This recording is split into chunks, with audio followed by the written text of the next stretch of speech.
Assalamualaikum warahmatullahi wabarakatuh. Alhamdulillahi wa kafa. Wassalatu wassalamu ala rasulillahi mustafa wa ala alihi wa sahbihi wa man wafa. Amma ba'd, fa ya ibadallah, usi nafsi wa iyyakum bi taqwallahi faqad faza man taqwa fala tamutunna illa wa antum muslimun. Faqala ta'ala ya ayyuhalladzina amanu taqullaha haqqa tuqatih wala tamutunna illa wa antum muslimun. Hari ini kita akan mulai bahasannya setelah kami berikan pengantar dalam pertemuan sebelumnya tentang keutamaan Al-Quran dan cara berinteraksi dengan Al-Quran. Ada 3 cara yang bisa kita pilih. Pertama adalah membaca Al-Quran tanpa makna, disebut dengan qiraah. Jadi kalau Anda ingin berinteraksi dengan Al-Quran, salah satunya bisa sekedar membaca walaupun tidak memahami artinya, itu qiraah namanya. Orang ini disebut dengan qari, perempuannya qari'ah. Maka pahalanya kata Nabi, setiap hurufnya itu sebanding dengan 10 kebaikan. At-Tirmidzi nomor hadis 2910, man qara'a harfan min kitabillah falahu asyru hasanat. Siapa yang membaca satu huruf dari kitabullah Al-Quran, walaupun dia tidak mengetahui maknanya, maka setiap hurufnya itu sebanding dengan 10 kebaikan. Walam aqul alif lam mim harfun, saya tidak katakan alif lam mim satu huruf, walakin alifun harfun, tapi alifnya satu huruf, lamun harfun, lamnya satu huruf, wa mimun harfun, mimnya satu huruf. Wa likulli harfin asyru hasanat, setiap hurufnya 10 kebaikan.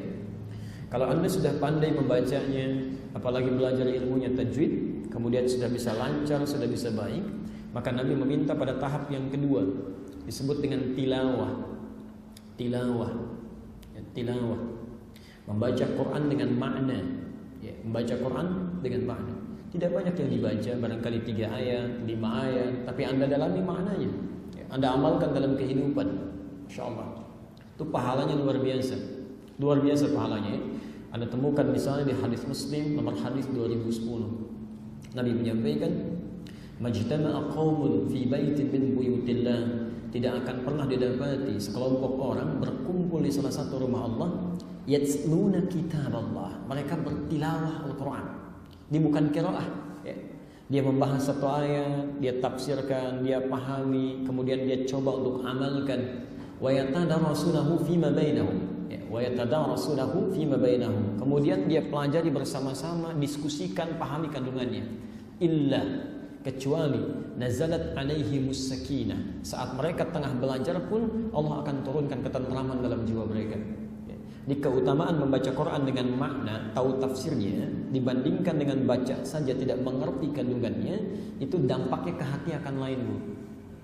Ibu tidak percaya, silakan baca Quran tanpa lihat arti. Yang kedua, baca Quran, pahami artinya, lihat tafsirnya. Itu keadaan pengaruh ke hatinya akan berbeda. Itu jaminan dari Nabi. Jaminan dari Nabi. Antum baca ayat tentang surga misalnya, Al-Baqarah ayat 25 itu. Baca aja, nggak tahu artinya.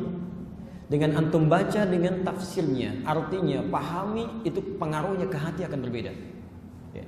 Wa ghasyiyatuhumur rahmah, karena itu orang yang bertilawah Al-Quran, mempelajari tafsirnya, rahmat Allah cenderung diliputkan pada dirinya. Karena paham artinya, tahu maknanya, tergerak dia untuk mengamalkannya. Anda baca tentang keutamaan tahajud, tapi nggak tahu artinya, baca saja belum tentu bisa tahajud.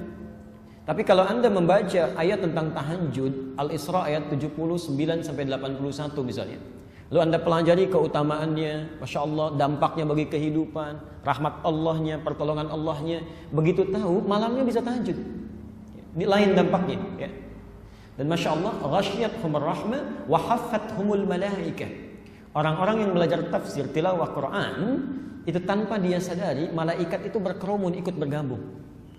Barangkali sementara kelihatan kosong, sepi, dalam pandangan kita, tapi dalam pandangan Allah tidak. Khusus untuk tilawah, itu malaikat ikut bergabung. Dia ada yang mendoakan, mengaminkan doa, memohonkan ampunan kepada Allah. Dan yang terakhir, ini Masya Allah, wa dzakarahumullahu fi man 'indah. Orang ini sepanjang belajar akan disanjung oleh Allah sampai selesai pelajarannya.